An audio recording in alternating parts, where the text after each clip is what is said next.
आज पुन्हा एकदा त्याच मातीमध्ये महाराष्ट्र एकवटण्याची जाणीव होते.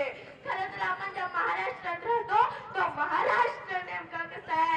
खरं तर महाराष्ट्र म्हणजे मावळ मातीचा, मावळ मनाचा महाराष्ट्र, भक्तीच्या आईलतराचा, शक्तीच्या पैलतराचा महाराष्ट्र, मातीत तुमसणारा तेजोमय रक्तीला कुमकुम कैरकाचा धगधग दैत्या सुरात घेऊन पेटणारा महाराष्ट्र, पोलादी छातरांची मला पेटवणारा महाराष्ट्र, करता महाराष्ट्र म्हणत मराठ्यांचा स्वाभिमान कळंदारी जिवंत ठेवणाऱ्या जगदंबा पोटवर घेऊन गोगवणाऱ्या वादळाचा माझ्या शिवबाचा महाराष्ट्र.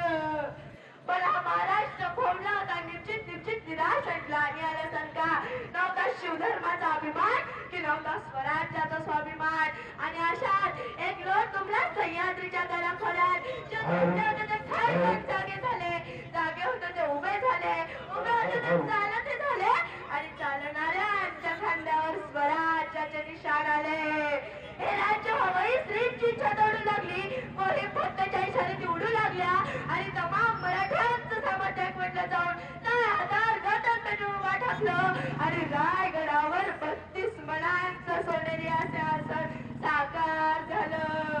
सर्व गुणमान्वित अखंड रक्षणांवित राजकार्य धुरंधर श्रीमंत महाराज राजाधिराज शिवाजी महाराज की जय. ही किलकारी रायगडाच्या कणाकणाला, मराठ्यांच्या मनामनाला आणि काळाच्या क्षणाक्षणाला भेटून गेली.